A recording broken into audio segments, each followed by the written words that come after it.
का।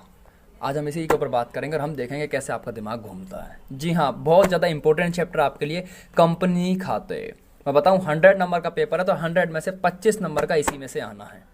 इसी की थ्योरी पूछी जाएंगी आपसे ज़्यादा। इसके न्यूमेरिकल भी हर साल आते हैं, इसके न्यूमेरिकल ध्यान रखेंगे। इसके न्यूमेरिकल हर साल मिलते हैं, इसकी थ्योरी हर साल मिलती है। आज हम इसी के ऊपर बात करेंगे और हम देखेंगे कैसे आपका दिमाग घूम जाता है। साथ ही मैं आपको एक बात और बता दूं कि अब आपके टेस्ट चल चुके हैं, आपके टेस्ट चल रहे हैं। जो बच्चे जुड़े हुए हैं हमसे वो टेस्ट दे भी रहे हैं। अब लगातार ये जो हफ्ता है आपका लगातार टेस्ट चलेंगे, आपके रिवीजन कराऊंगा लगातार, ठीक है। पूरे हफ्ते आपका रिवीजन होना है। तो जो जुड़े हुए हैं वो तो टेस्ट दे रहे हैं, साथ में जो नहीं जुड़े हुए हैं वो अपने कॉन्टैक्ट सेंड करें, जुड़ें और टेस्ट दें, ठीक है। जैसा कि आपको बताया गया था कि भैया 2-3 महीने में आपका सिलेबस कंप्लीट कराना है, करा देंगे और आने वाले फिर 7-8 महीने रिवीजन कराएंगे, ठीक है। चलो फिलहाल हम आगे बात कर रहे हैं कंपनी के बारे में। तो नमस्कार दोस्तों, मैं सचिन भारद्वाज स्वागत करता हूं आपका आपके YouTube channel Bhardwaj commerce coaching में। और आज हम बात कर रहे हैं बही खाता लेखा शास्त्र, यूपी बोर्ड के 12th वाले बच्चों की किताब है और क्लास है। चैप्टर का नाम क्या है? कंपनी खाते। देखिए, सबसे पहले आपसे पूछी जाएगी बोर्ड में जो डेफिनेशन है वो है कंपनी की परिभाषा क्या है। सबसे पहला प्रश्न यही आएगा, भैया बोर्ड में कंपनी की परिभाषा क्या है? तो सुन लीजिए, कंपनी विधान द्वारा निर्मित, कंपनी विधान, विधान का मतलब होता है कानून से, कंपनी विधान द्वारा निर्मित एक कृत्रिम व्यक्ति है जिसका पृथक वैधानिक अस्तित्व होता है। इसकी स्थापना कुछ विशेष उद्देश्यों के लिए विधान कानून द्वारा की जाती है। इसे अविच्छिन्न उत्तराधिकार प्राप्त होता है तथा इसका शाश्वत जीवन होता है, परपेचुअल एग्जिस्टेंस। इसका शाश्वत जीवन होता है तथा इसकी एक सार्वमुद्रा होती है। ये सारी बातों के मतलब मैं आपको बताऊंगा। सार्वमुद्रा क्या होती है, अविच्छिन्न उत्तराधिकार क्या होता है, इन सभी बातों के बारे में मैं अभी आपको समझाऊंगा। चलिए फिलहाल देखिए, कंपनी की परिभाषा के रूप में क्या लिखा हुआ है, वो कह रहा है कि कंपनी व्यक्तियों का एक ऐच्छिक संस्था या संघ है। जी हाँ, एक व्यक्ति, ऐसा नहीं मानो किसी ने, एक व्यक्ति ने मिलकर दुकान खोली तो उसने कंपनी खोली, नहीं, इसमें कुछ व्यक्ति मिलते हैं। कंपनी व्यक्तियों की एक ऐच्छिक संस्था है जिसका अस्तित्व उसके अंशधारियों से अलग होता है। पृथक का मतलब है अलग। अंशधारी कौन होते हैं? अंशधारी वो आदमी होते हैं जो कंपनी में पैसा लगाते हैं। जैसे मानो एक साझे का बिजनेस करा, साझेदारी का, एक साझेदारी का बिजनेस करा, तो साझेदारी के बिजनेस में क्या, मानो हम 2 व्यक्ति मिले, मैं और मेरा फ्रेंड, 2000 वाने लगाए, 2000 लगाए मैंने, तो हमने पैसा लगाया है, हम कौन कहलाएंगे? उसके अंशधारी कहलाएंगे एक तरीके से, ठीक है। तो अंशधारी वही व्यक्ति हैं जो कंपनी में पैसा लगा रहे हैं, ठीक है। तो कंपनी का अस्तित्व उसके अंशधारियों से अलग होता है। कंपनी अलग होती है, उसके अंशधारी अलग होते हैं। अंशधारी आते रहेंगे जाते रहेंगे लेकिन कंपनी चलती रहेगी। तो कंपनी का अस्तित्व उसके अंशधारियों से अलग होता है। ये सारी बातें आगे डिस्कस कर लेंगे। फिलहाल हम इसकी स्थापना विशेष उद्देश्यों के लिए विधान द्वारा की जाती है। विधान का मतलब कानून। कंपनी की जो स्थापना होती है वो कानून के द्वारा की जाती है। अब आप कहेंगे सर कंपनी तो हम खुद खोलेंगे, नहीं, बिना कानून से परमिशन लिए हम कंपनी को नहीं खोल सकते हैं। तो इसकी स्थापना विशेष उद्देश्यों के लिए, कुछ उद्देश्य तो होगा है, कुछ टारगेट होगा हमारा, ठीक है। विशेष उद्देश्यों के लिए कंपनी की स्थापना कानून द्वारा की जाती है। इसे अविच्छिन्न उत्तराधिकार प्राप्त है। कंपनी विधान द्वारा निर्मित एक अमूर्त व कृत्रिम व्यक्ति के रूप में होता है जिसका शाश्वत जीवन होता है, परपेचुअल एग्जिस्टेंस। शाश्वत जीवन से मतलब होता है, एक स्कूल है, मानो एक एग्जांपल देता हूं, एक स्कूल है। अब आपको पता है उस स्कूल में जैसे बच्चों ने 12वीं पास कर ली या फिर 10वीं पास कर ली, बच्चे निकल जाएंगे। अब मुझे एक बात बताओ, बच्चों ने 12वीं पास करी और बच्चे निकल गए, क्या स्कूल बंद हो जाएगा? नहीं होगा, दोबारा बच्चे आएंगे, नए बच्चे आएंगे। ऐसे ही कंपनी में होता है। मानो कंपनी का एचआरए मर गया, मानो कंपनी में कोई कर्मचारी छोड़ के चला गया, तो क्या कंपनी बंद हो जाएगी? नहीं, कंपनी में नए कर्मचारी आएंगे, नया एचआरए आएगा, नए वर्कर आएंगे। तो ऐसे ही कहते हैं हम शाश्वत जीवन। बोले तो ये कभी भी अपने सदस्यों के ऊपर डिपेंड नहीं करता है, चलती रहेगी, वो आते रहेंगे जाते रहेंगे, कोई फर्क नहीं पड़ेगा।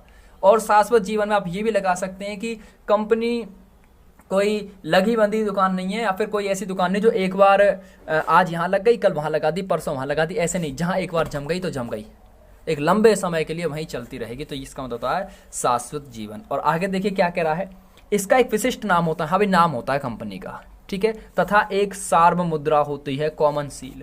सार्वमुद्रा का मतलब होता है मोहर। आप स्कूल में जाते हैं अपना रिपोर्ट कार्ड लेने के लिए, रिजल्ट लेने के लिए, तो कॉलेज वाले क्या करते हैं, अपने नाम की मोहर मार देते हैं एक, हाँ जी, वो मोहर ही क्या कहलाती है? कॉमन सील कहलाती है, सार्वमुद्रा कहलाती है। ऐसे कंपनी के पास भी उसकी मोहर होती है।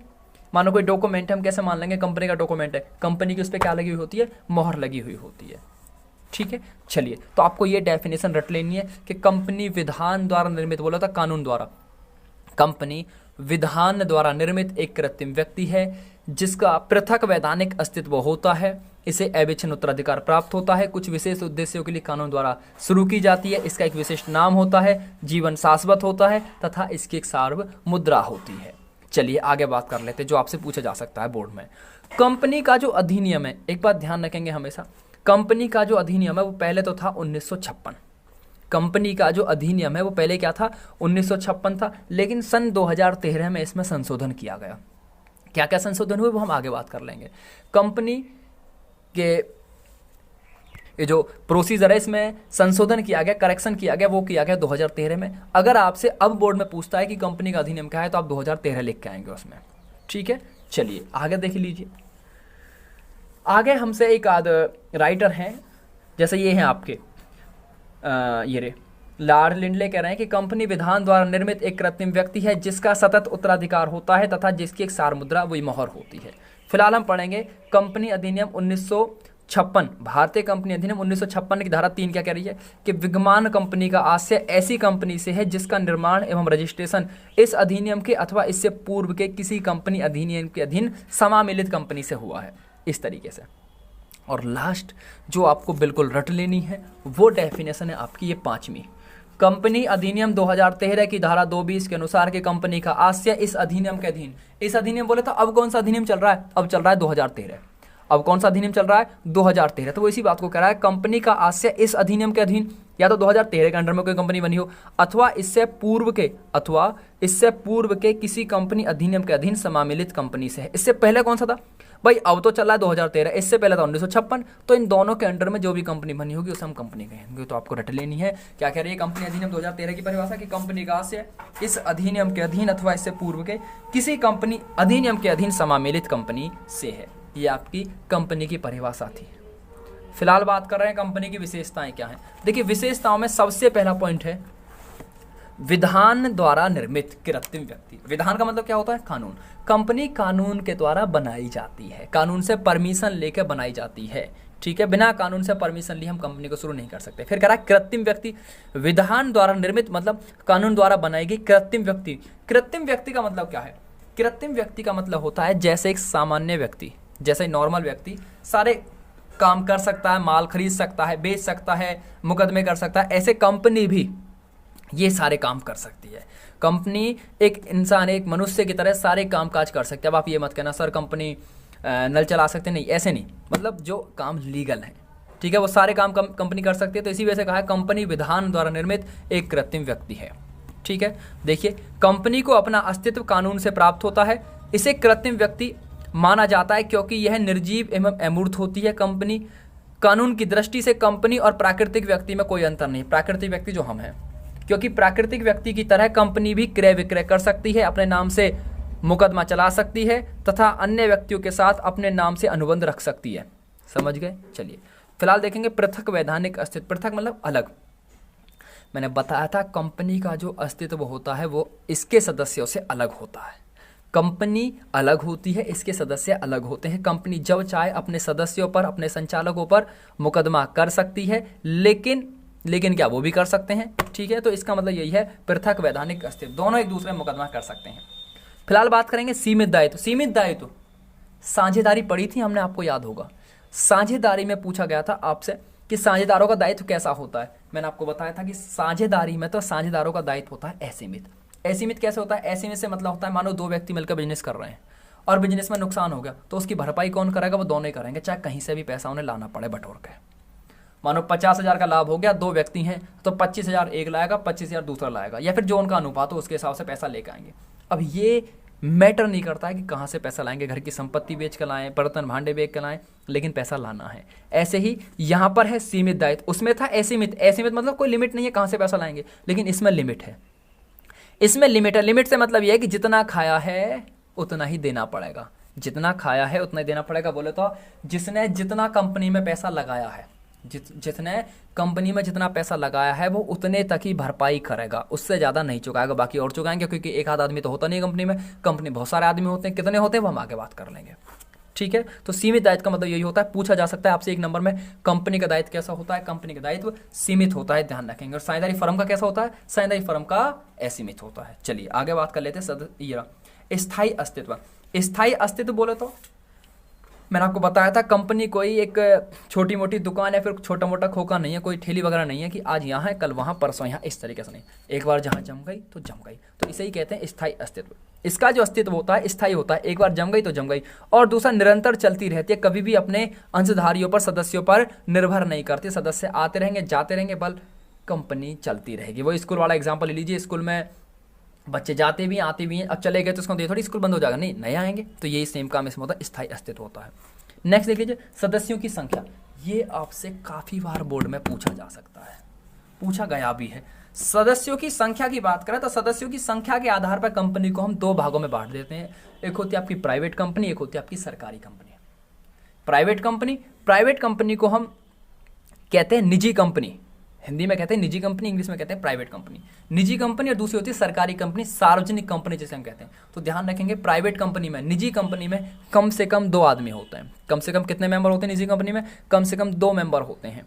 और बात करें मैक्सिमम की, मैक्सिमम आपके 200 होते हैं। मैक्सिमम कितने होते हैं, 200। फिलहाल किसकी बात कर रहा हूं मैं, फिलहाल मैं बात कर रहा हूं आपकी प्राइवेट कंपनी की, निजी कंपनी की। निजी कंपनी में कम से कम कितने, 2, और मैक्सिमम कितने आपके 200। लेकिन ये जो मैक्सिमम 200 है ये 2013 के अंडर में है, 2013 के अंडर में 200 हैं। अगर बात करें 1956 की, 1956 में मैक्सिमम कितने व्यक्ति हो सकते थे, 1956 में हो सकते थे मैक्सिमम 50।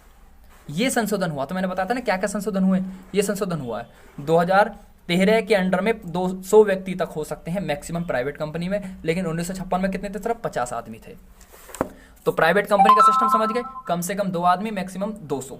बात करें सरकारी की, सरकारी में क्या होता है, कम से कम 7 आदमी होते हैं, इसमें कम से कम 7 होते हैं, और मैक्सिमम में कोई लिमिट नहीं है, कितने भी हो सकते हैं।